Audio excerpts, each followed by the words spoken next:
नमस्कार, दुनिया की खबर में आपका स्वागत है। मैं हूं शुभी मिश्रा आपके साथ। आज हम बात करने जा रहे हैं उस घटना की जिसने सिर्फ खाड़ी देश ही नहीं बल्कि पूरे पश्चिम एशिया को चिंता में डाल दिया और अब तुर्की को सबसे बड़ा खतरा महसूस हो रहा है। कतर की राजधानी दोहा में हाल ही में जो कुछ भी हुआ वो एक बहुत बड़ा अलर्ट है, खासकर उन देशों के लिए जो हमास के समर्थन में दिखते रहे हैं।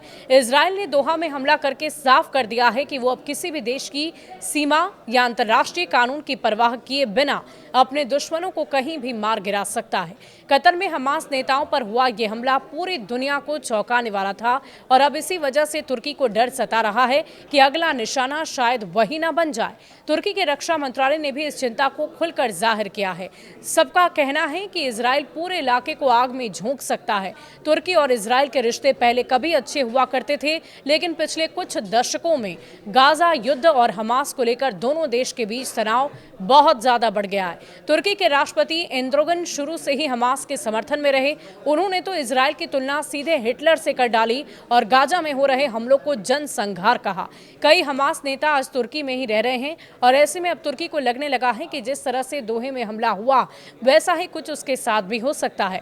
कतर पर हमला सिर्फ एक मिसाइल या बम गिरने की घटना नहीं थी, बल्कि ये इजराइल का एक खुला संदेश था कि अगर हमास का कोई नेता दुनिया के किसी भी कोने में छिपा है तो उसे वहीं जाकर खत्म कर देगा। इस पर तुर्की की चिंता इसलिए और बढ़ गई क्योंकि वो नाटो का सदस्य होने के बावजूद इजराइल को नजरअंदाज नहीं कर पा रहा है। हालांकि तुर्की की सेना काफी बड़ी है और उसकी डिफेंस इंडस्ट्री भी आधुनिक हो रही है, लेकिन सवाल यह है कि अगर इजराइल वाकई हमला करता है तो क्या तुर्की उस हमले का जवाब देगा और देगा तो आखिर कैसे।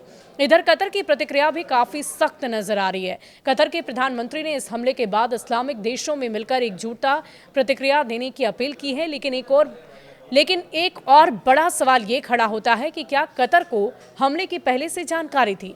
व्हाइट हाउस का ये कहना है कि उसने हमले से पहले कतर को सूचित किया था, लेकिन कतर के प्रधानमंत्री ने इस दावे को नकारते हुए कहा कि अमेरिकी अधिकारी ने उनसे तब संपर्क किया जब हमला शुरू हुआ और 10 मिनट बीत भी चुके थे और दोहा में जबरदस्त धमाका हुआ। इस हमले के बाद खाड़ी देशों का संगठन GCC यानी गल्फ कोऑपरेशन काउंसिल भी दबाव में है। संगठन के कई सदस्य अब्राहम समझौते के तहत इजराइल से रिश्ते बना चुके हैं, लेकिन कतर अब खुद पर हुए इस हमले के बाद बेहद सतर्क हो गया है।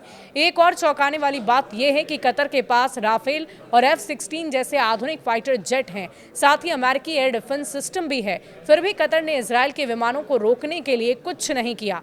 इससे डिफेंस एक्सपर्ट भी हैरान हैं और उनका कहना है कि कतर अगर चाहता तो इजरायली विमानों को मार गिरा सकता था। अब सबकी नजर इस पर है कि तुर्की क्या कदम उठाता है।